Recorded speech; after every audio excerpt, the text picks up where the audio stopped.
हम जब हम जब कल फैसलाबाद से चले तो हमें बिल्कुल नहीं लगा था कि हमें यहाँ हुंजा पहुँचते पहुँचते इतना ज़्यादा टाइम लग जाएगा। हम 9:42 पे घर से निकले तो ठीक 11 बजे के करीब हम लोग फैसलाबाद इंटरचेंज से मोटरवे पे आ चुके थे और ठीक 3 बजे के करीब हम लोग इस्लामाबाद इंटरचेंज से उतर के पेशावर वाली मोटरवे की तरफ जा रहे थे, क्योंकि अगर आपने आगे हज़ारा एक्सप्रेसवे पे जाना है तो आपको पेशावर वाली मोटरवे पे जाना पड़ता है। और पेशावर वाली मोटरवे पे जब आप मुड़ते हो तो सबसे पहले जो सर्विस एरिया आता है वो है हकला सर्विस एरिया, और वहाँ पर रुकना मस्ट है। क्योंकि अगर आपने चक्री या कलर कहारियाँ भेड़ा अगर वहाँ से पेट्रोल नहीं भरवाया ना तो एक दफ़ा यहाँ से आके अपने गाड़ी में लाजमी फिलअप करवा लेगा कि आगे जाके बाद मानसरा में सर्विस एरिया आता है, बीच में सर्विस एरिया नहीं है। और ये मानसरा सर्विस एरिया, यहाँ पे हमने अपना प्रॉपर ब्रेक लिया है। अब यहाँ पे हम फ्यूल डलवाएंगे यहाँ से आगे, क्योंकि फिर बालाकोट जाके पेट्रोल पंप आएगा।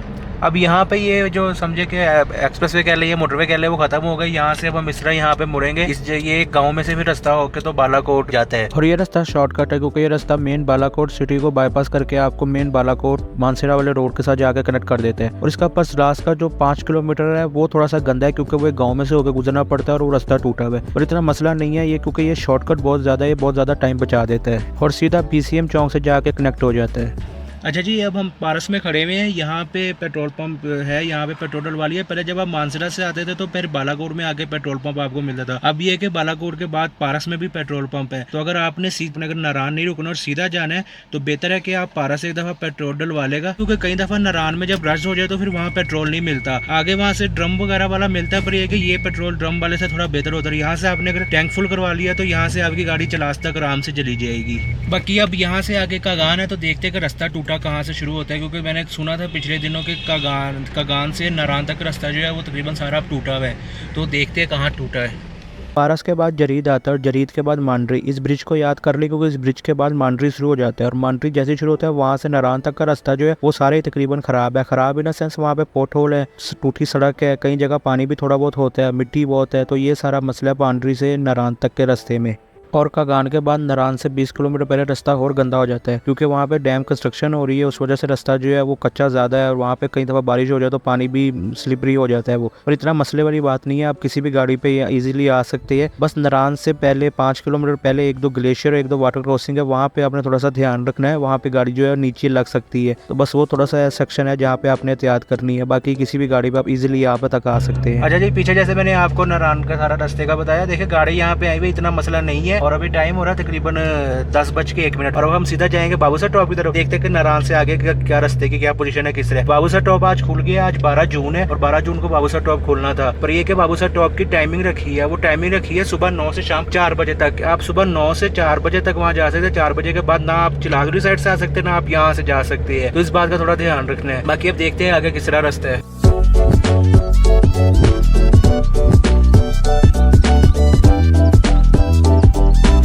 अच्छा जी, नारायण से थोड़ा आगे आके ब्रेक लिया है जहाँ पे और राफ्टिंग होती है वहाँ पे। यहाँ पे ब्रेक इसलिए लिया है कि नाश्ता सोचा कर ले, आगे भी होटल तो यहाँ पर बेहतर ये था कि यहाँ पे कर ले। आगे ये है कि फिर मर्जी है कि कहीं रुके ना, सीधा बाबूसर टॉप जाए, बस नाश्ता करके तो फिर निकलते हैं यहाँ से। नारायण के बाद बाटाकुंडी आता है और बाटाकुंडी से पहले कुछ वाटर क्रॉसिंग्स और एक आधा ग्लेशियर है जो थोड़ा सा मसला कर सकता है, पर वहाँ पे आपने थोड़ी सी एहतियात करनी है। पानी खड़ा होगा तो गाड़ी उसमें से आराम से गुजारेगा क्योंकि कई दफ़ा सरिये निकले होते हैं जो नजर नहीं आते। उसके बाद एक और अच्छी बात है कि अगर आपने नारायण में नहीं रुकना तो आप बाटाकुंडी में रुक सकते हैं। बाटाकुंडी में बहुत सारे होटल बन गए हैं और काफ़ी मुनासिब यहाँ पे सुना रेंट है। बस एक थोड़ा सा मसला है कि बाटाकुंडी में सिर्फ टेलीनॉर का नेटवर्क चलता है, दूसरे नेटवर्क नहीं चलते। तो ये थोड़ा सा आपने बात ध्यान में रखनी अगर आप बाटाकुंडी स्टे करना चाहते हैं तो। और बाटाकुंडी के बाद आता है लोलोसर लेक। लोलोसर लेक से पहले भी इसी तरह 1-2 ग्लेशियर और वाटर क्रॉसिंग्स है, वहाँ पे थोड़ी सी एहतियात करनी है। और फाइनली जी हम लोलोसर लेक पहुंच चुके हैं। मौसम यहाँ पे काफ़ी अच्छा है, ठंडी हवा चल रही है और टाइम अभी तकरीबन हो गया है 12:47। हमारा ये था कि हम 12:30 बजे तक बाबूसर टॉप पहुंच जाए। अब थोड़ा सा लेट तो हो गए हैं, बस अब यहाँ पे 5 मिनट का ब्रेक है, उसके बाद सीधा अब निकलते हैं यहाँ से बाबूसर टॉप के लिए।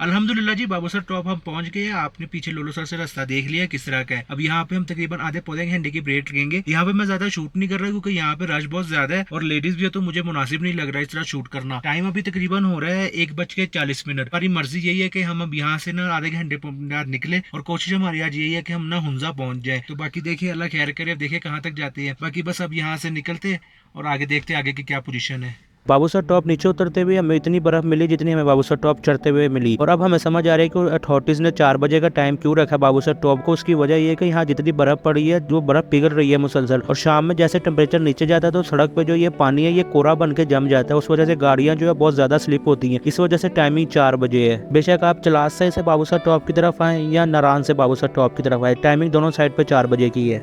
अच्छा जी, अब मैं वो वहाँ से ऊपर से हम आए हैं और हमने वो नीचे जाना है। ये यहाँ से इस तरह आके तो यूँ इस तरह ये सारा इस तरह नीचे जाता है और वो सामने आपको मैं दिखाता हूँ। ये इस तरह बर्फ इकट्ठी कर रहे हैं। ये जो बर्फ है ये इसको अब चलास लेके जाएंगे क्योंकि चलास गर्म इलाका है। तो ये यहाँ से इस तरह ट्रकों में भर के तो चलास ले जाते हैं। When I fall asleep, yeah, I need you with me by my side. It's all I know now.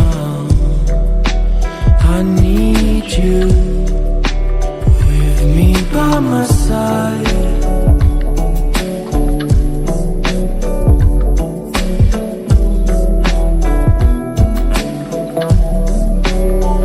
Raikot bridge से 3-4 किलोमीटर पहले थोड़ा सा रास्ता टूटा हुआ आता है, पर जैसे आप रायकोट ब्रिज क्रॉस करते तो उसके बाद जैसे आप केकेच पे चढ़ेंगे तो खुजराव पास तक जो रास्ता है वो बेहतरीन है, एसफाल्ट रोड है।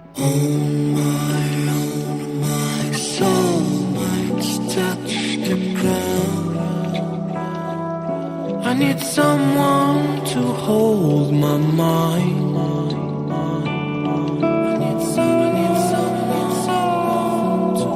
अच्छा जी, यहाँ पे आके ब्रेक लिया था अभी अपना, अभी यहाँ पे फिलअप करवाया। ये इस वक्त मैं जगलोट जो पेट्रोल पंप है टोटल का वहाँ खड़ा हुआ हूँ और टाइम अभी तकरीबन 6 बज गए, 3 मिनट रह गए हैं। पहले हमने सोचा था कि जगलोट रुक जाते हैं, पर अभी यहाँ पे जैसे कि देख ले आप ठीक ठाक दिन है तो हमने सोचा यही है कि अब हम ना यहाँ से कम से कम अलियाबाद तक जाते हैं। पहले तो ये था कि हुंजा तक जाएंगे पर अब कम से कम अलियाबाद तक जाते हैं। बाकी अब यहाँ से जब तक दिन है तब तक मैं आपको रास्ता दिखाऊंगा, बाकी फिर आके अपना होटल जाके आपको बताता हूँ। जगलोट से अलियाबाद का जो टोटल डिस्टेंस है वो तकरीबन 135 किलोमीटर है, जिसको कंप्लीट करने में आपको 2.5 से 3 घंटे लगते हैं। और हम जगलोट इसलिए नहीं रुक लेंगे, जगलोट और गिलगित जो है ये थोड़े गर्म इलाके, यहाँ पे अब एसी की जरूरत पड़ जाती है। अलियाबाद क्योंकि अपर हुंजा में आता है और अपर हुंजा जो है वह ठंडा एरिया है, वहाँ पे बगैर पंखे के भी रात को गुजारा हो जाता है। तो इस वजह से फिर हमने सोचा था कि हम सीधा अलियाबाद जाकर रुकेंगे, क्योंकि अगर जगलोट में या फिर गिलगित में एसी वाला रूम ले तो वो थोड़ा सा एक्सपेंसिव हो जाता है और हमारा ये पहले डे था, अभी हमने और बहुत ज़्यादा आगे जाना था। इस वजह से हम सोच रहे थे कि कम से कम अलियाबाद जाकर रुके, उससे हमारा अगला सफ़र जो है वो भी काफ़ी आसान हो जाएगा।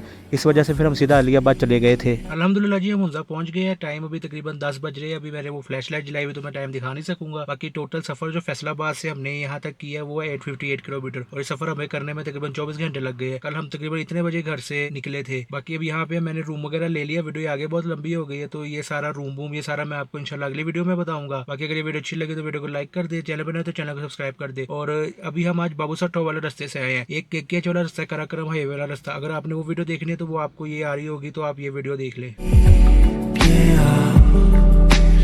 I need you with me by my side.